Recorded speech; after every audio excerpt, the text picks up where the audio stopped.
Shalom Bapak Ibu, selamat pagi. Kita akan kembali lagi merenungkan firman Tuhan. Sebelumnya mari kita berdoa.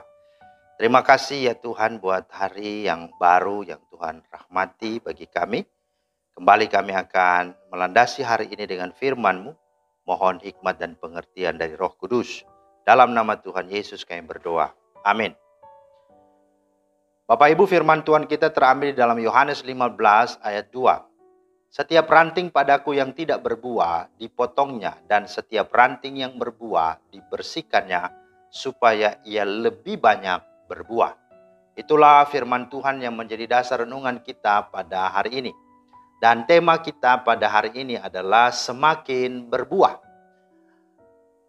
Bapak Ibu, kita sudah berada di tahun 2023 dan sudah menjalaninya sampai dengan saat ini. Tahun semakin bertambah, karena itu kita juga harus bertambah-tambah. Pertanyaan, bertambah apanya? Bukan gaya hidup kita yang bertambah. Bukan nafsu kedagingan dan keduniawian kita yang bertambah. Apalagi dosa. Ya, baik itu dosa kedagingan dan keduniawian. Melainkan hidup berbuah. Sebab jika tidak berbuah, firman Tuhan berkata, kapak sudah tersedia pada akar pohon, dan setiap pohon yang tidak menghasilkan buah yang baik pasti ditebangnya dan dibuang ke dalam api. Matius 3 ayat 10. Pertanyaannya, mengapa harus berbuah? Yang pertama, karena itulah yang dicari Allah dari hidup orang percaya. Lukas 13 ayat 7a dalam perumpamaan pohon ara tak berbunga berkata, sudah 3 tahun aku datang mencari buah pada pohon ara ini. Artinya Allah dalam perumpamaan ini mencari buah dalam kehidupan kita. Yang kedua, mengapa harus berbuah? Karena orang percaya dipilih Allah memang untuk berbuah. Yohanes 15:16 berkata, bukan kamu yang memilih aku, melainkan akulah yang telah memilih kamu dan telah menetapkan kamu supaya kamu pergi dan menghasilkan buah, dan buahmu itu tetap. Jadi jelas di sana mengapa harus berbuah. Yang ketiga, mengapa harus berbuah? Oleh karena dengan berbuah, kekristenan kita, iman kita akan terlihat nyata dan terbukti. Matius 7 ayat 20, Yesus berkata, jadi dari buahnya lah engkau atau kamu akan mengenal mereka, yaitu murid-muridnya. Yang keempat, mengapa harus berbuah? Dengan berbuah, dikatakan Bapa di sorga dipermuliakan. Yohanes 15 ayat 8 berkata, dalam hal inilah Bapakku dipermuliakan, yaitu jika kamu berbuah banyak. Nah saudara, itulah sesungguhnya alasan mengapa kita harus berbuah. Nah sekarang bagaimana bisa dan bagaimana semakin berbuah? Yang pertama, tinggallah di dalam Yesus, sang pokok anggur itu. Arti dari tinggal dalam pokok anggur artinya mari kita sungguh-sungguh. Ketika kita sudah percaya dan menerima Dia di dalam kehidupan kita sebagai Tuhan dan Juru Selamat kita, mari sebagaimana di dalam firman Tuhan Kolose 2 ayat 6-7 berkata apa? Kamu telah menerima Kristus Yesus Tuhan kita, hendaklah hidupmu berakar di dalam Dia, dibangun di atas Dia, ya, dan seterusnya. Artinya dalam hal ini adalah mari kita bersekutu dengan Dia secara pribadi, tinggal dengan Dia dalam hadirat, membaca firman Tuhan dan bersekutu intim dengannya.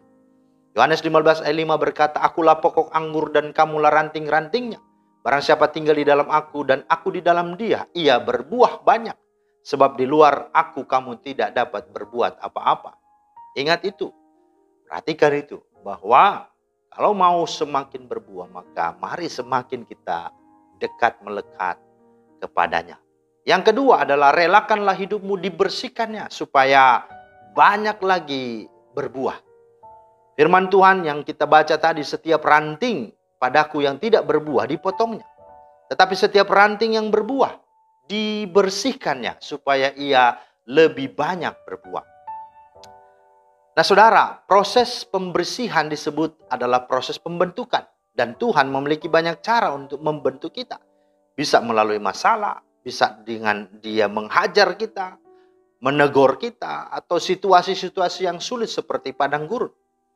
Nah, pembentukan Tuhan tentu bertujuan untuk mendisiplinkan dan membentuk kita serta menarik kita semakin dekat dan melekat kepadanya dan semakin menjadi serupa dengan Dia, dengan Kristus.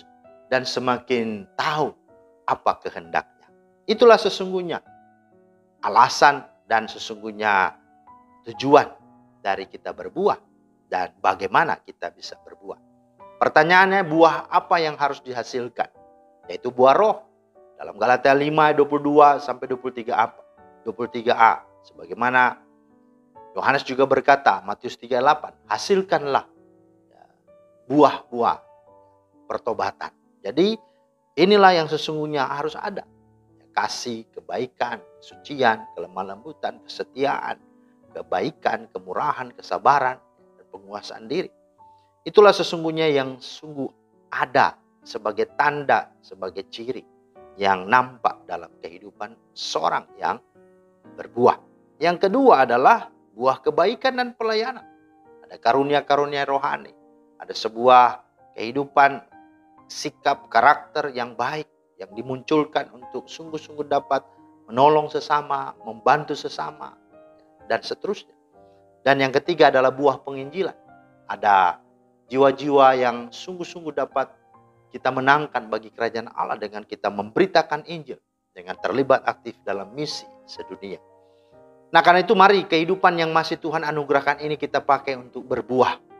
Filipi 1:22a berkata, tetapi jika aku harus hidup di dunia ini, itu berarti bagiku bekerja memberi buah.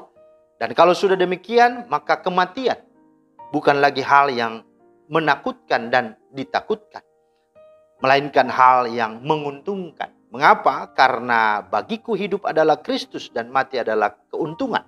Itulah orang-orang seperti Paulus, orang-orang yang sungguh-sungguh percaya kepada dan berbuah di dalamnya. Jadi bagi orang percaya, kematian justru adalah keuntungan. Oleh karena waktu dia hidup, dia sudah hidup bagi Kristus. Dengan kata lain, dia sudah hidup berbuah. Karena itu, mari di tahun ini kita semakin berbuah. Kiranya Tuhan menolong dan memampukan kita. Amin. Terima kasih Tuhan atas firman-Mu. Kami kembali lagi diingatkan dan dimotivasi untuk kehidupan yang masih Tuhan beri. Biarlah kami semakin beri yang terbaik dengan hidup kami berbuah-buah bagi-Mu ya Tuhan. Dalam nama Tuhan Yesus kami berdoa. Amin. Demikian firman Tuhan hari ini kiranya menjadi berkat. Selamat beraktivitas. Tuhan Yesus memberkati. Shalom.